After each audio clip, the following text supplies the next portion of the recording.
Yang pelaku bilang katanya dia bisa seperti itu ke almarhum, katanya karena almarhum sinis dan meludah. Saya cari tahu lagi gitu kan, ternyata pada saat kejadian itu suami saya itu pakai masker dan dia megang di tangan kirinya itu megang besi untuk bikin kandang ayam. Di posisi tangan kiri pegang besi, dia pakai masker, ya tangan kanan kan megang motor. Gimana cara dia meludah? Ya kan, sedangkan besi kan panjang. Gimana cara dia meludah gitu kan? Terus gimana cara dia sini? Sedangkan pelaku kan di depan rumahnya. Masa iya suami saya langsung begini langsung ngeludah, kan dia pakai, masa iya dia buka masker dulu gitu kan. Terus katanya si pelaku ngambil alat bukti pas korban lewat meludah gitu kan. Ya sekarang kan almarhum pakai motor. Seberapa jauh dia ngambil pisau ke dalam. Kalau dia ngambil pisau ke dalam, dia keluar, ya otomatis suami saya udah pergi jauh dong karena dia bawa motor kan. Ya menurut saya itu udah direncanakan ya. Udah direncanakan sama pelaku. Kalau saya sama kuasa hukum saya ini beranggapan pembunuhan berencana ya. Karena ya seperti udah direncanain sama pelaku ya. Karena kan yang dia bilang katanya suami saya meludah, terus dia masuk ke dalam ngambil pisau. Seberapa jauh dia ngambil pisau, posisi suami saya kan pakai motor. Kalau misalnya dia lagi ngambil pisau, ya pasti kan otomatis suami saya pakai motor udah jalan pulang dong ke sini gitu kan ya. Lah berarti kan itu udah dipersiapkan sama dia. Aku saat kan aku nggak ketemu lagi dia, nggak tahu, aku pokoknya dia udah nggak ada, sepeda motornya sama orangnya udah nggak ada. Jadi aku tuh di dalam nggak keluar lagi, nggak aktif. Semua coba ngubungin, kebetulan waktu itu kita udah mulai dari hari Minggu ya, udah megang Nanang ya Bang, Minggu sore kan, cuma belum, karena beliaunya pergi gitu kabur, kita udah coba hubungin ya, WhatsApp melalui teman-temannya yang di situ. Nanang udah serahin diri baik-baik, pulang, inget anak istri, pokoknya semua itu udah ngebahas ya Bang ya. Itu yang nemuin ponakannya pas saat itu suamiku minta uang ya, dikirim tuh ke Dana. Nah pas itu dia ngambilnya di Kerawang, udah dilacak. Makanya saya tadi menghindar, saya nggak mau bertemu ya. Dia bilang katanya pernyataan dari istri pelaku, katanya dia tidak pendendam apa, kalau misalnya dia tidak dendam kan dia mengutarakan katanya dia dendam sama pelaku, sama korban kan. Karena apa ya, saya nggak mau ngelihat ada trauma tersendiri ya melihat istri pelaku gitu kan. Hukum saya ternyata dia bilangnya begini nih, itu semua gak benar. Saya bantahin ya itu enggak, ya itu kan mungkin dia pembelaan untuk pelaku ya gitu, tapi kalau untuk dari saya enggak. Karena ya itu tadi dia bilang katanya suaminya itu berbuat begitu karena suami saya meludah gitu. Ya saya tegasin lagi, suami saya nggak meludah karena dia pakai masker, tangan kiri pegang besi, tangan kanan pegang motor. Ya karena itu kan untuk pembelaan dia aja.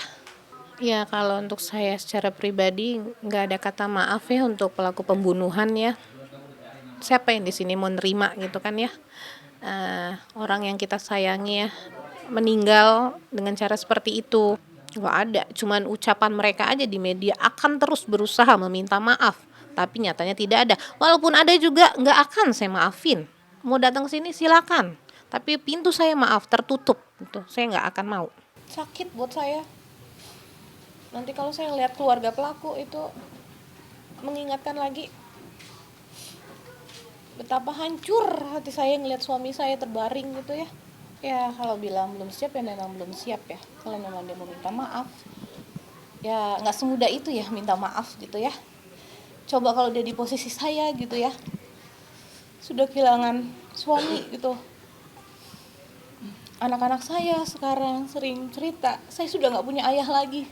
Gimana sakit gitu ya hati saya, gimana perasaan dia gitu. Maaf itu nggak bisa keucap dari mulut saya, nggak. Karena di sana suami saya Oh, udah tersakiti ya.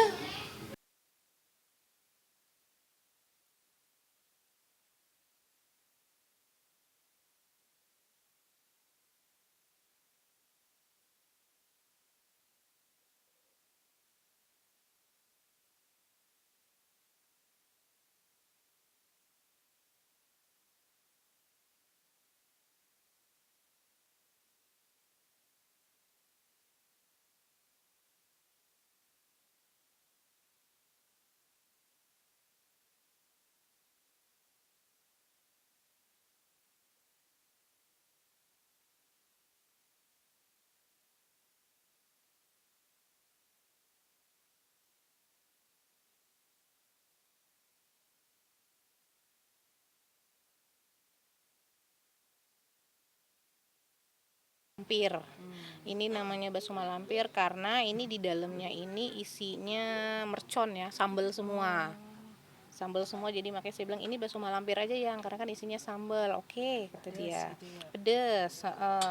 Terus kalau yang ini kan warnanya ini ikan tuna kan, jadi warnanya agak beda. Ini saya bilang ini bakso grandong. Iya, bakso grandong kan sesuai sama karakter grandong kan ya. Kalau yang kalau gondang ada yang kecil udah habis. Terus dia bilang yang punya aku mana Arya Soma, kata dia. Nah ini kalau ini namanya Arya Soma. Kenapa tuh teh? Karena kan agak sedang ya, kalau yang kecil kan kalau gondang gitu kan. Nah ini Arya Soma. Jadi ini yang Pakainya sambalnya kan dia pakainya ini sendiri ya, pakainya chili oil ya. Jadi dia sambalnya ini emang bener-bener dimasak.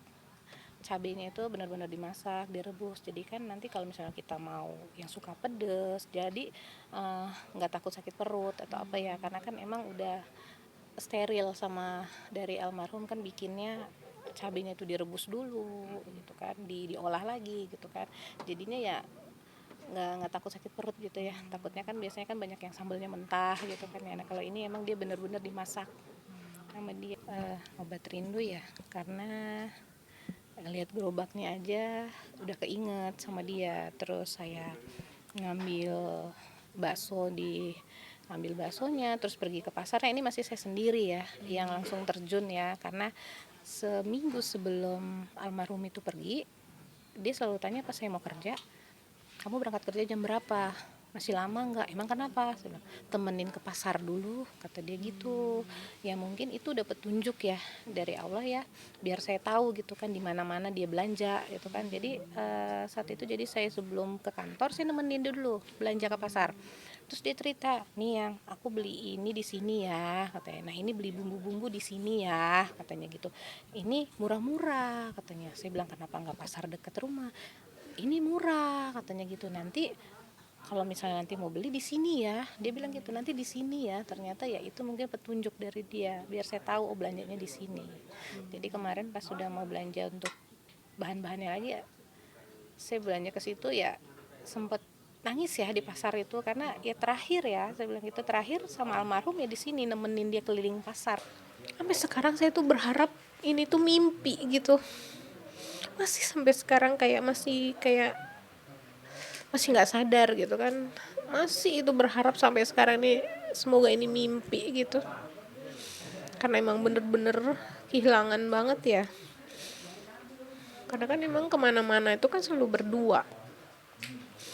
Almarhum itu kan kalau dia mau pergi, apalagi dia kalau misalnya dia mau syuting, itu dia selalu mau minta temenin saya, dia nggak mau dia pergi sendiri. Kalau saya emang bener-bener nggak bisa, ada kerjaan yang nggak bisa ditinggalin, ya saya bilang saya nggak bisa, nanti kalau nggak saya jemput atau apa gitu. Pokoknya walaupun saya nggak bisa nemenin dia syuting, otomatis saya kalau misalnya udah selesai kerjaan saya nyamperin dia ke lokasi, nganterin dia makan gitu. Itu dari dulu dia maunya ya, karena dia maunya bareng terus ya.